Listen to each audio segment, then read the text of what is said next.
So I want to talk about the subject of why you should have a media feature release agreement before you actually agree to go on podcast or even be featured in guest blogs or just really any media outlet. And one of the reasons why this is very important is because when you are giving of your time and sharing with an audience, you want to make sure that you've created a win-win situation for yourself on the onset. And normally, this isn't something you typically have to be concerned about, but it's always best to cover all bases. So, with some of the bigger media outlets, you typically don't have to concern yourself with whether or not they are going to release the content that you have provided or the interview, the guest feature. And most of the time, even in the entrepreneurial world or online podcast features, you typically don't have to worry about that. People are mostly individuals of their word. And when they interview you within a certain time frame, normally the link is released and you have your feature. And the same with guest blogging. But every now and again, you potentially could run into a host or two that will interview you in kind of a pre recorded situation. And they have post production that they need to do. And then you have, the final feature.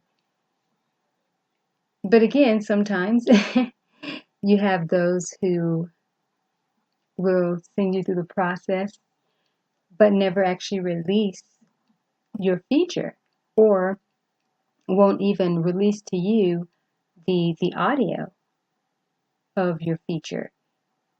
And or if you've been featured on blogs before as a guest and you submit your content and then for whatever reason they decide not to feature it even though they've agreed to feature it, um, then it just leaves you wondering that, well, what was the purpose of that and why do you have my content or my feature and you're not releasing it? Are you possibly planning to leverage that information for yourself and pass it off as your own?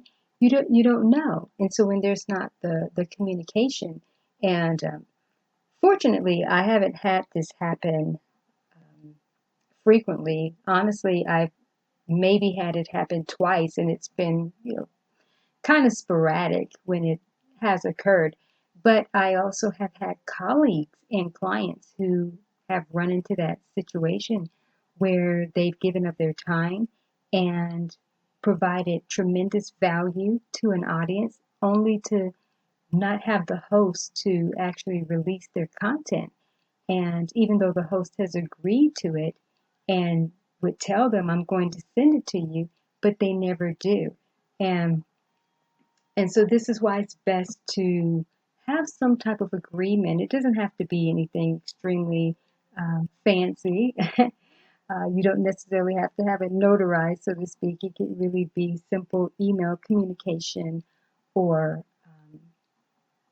an electronic short form of some sort that just states, if I agree to be on your platform, here are my expectations.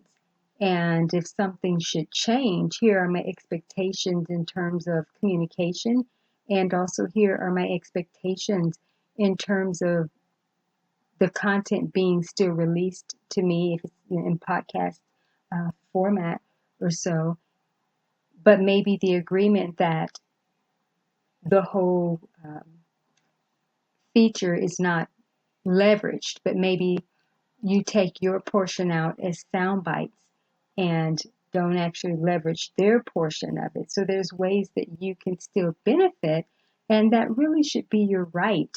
I also want to appeal to podcast hosts or anyone who does featuring for media is you have to have some integrity, because if you have agreed to feature someone and you take them through a process and they've given of their time, you need to respect and honor that and value that and publish that feature. Or if you find that it wasn't in alignment of what you expected, then you definitely need to communicate that and also assure that individual that you will not be leveraging their material in any way other than what was agreed upon. So it's just best to have yourself covered. I mean, it's unfortunate I even have to really talk about this topic, but at the same time, it's extremely relevant to do so, to bring it up, because, like I said, I really haven't had that happen really but twice. But again, I have had colleagues and clients who have run into that. And it has not been something that's been major, but I'm just really feeling the need to bring this up just because of a few recent things that um, is inspiring me to say I really need to actually say something about this, because I don't actually think I've ever really addressed this topic. So this is my opportunity to speak about it. But hopefully, what I've shared is just bringing greater awareness of, considering having some type of agreement before you get featured. And obviously, you have, use discernment, because I also know too that, there are honest people in a great majority of podcast hosts and media feature um, or media outlets rather, that might would be maybe offended of seeing something like that.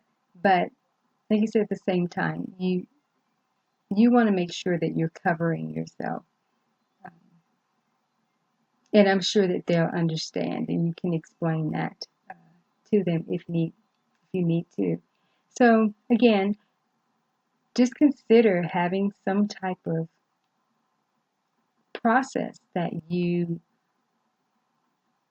allow people to go through as far as an agreement of, if I'm featured on your platform, the expectation is this. If something changes, the expectation is this.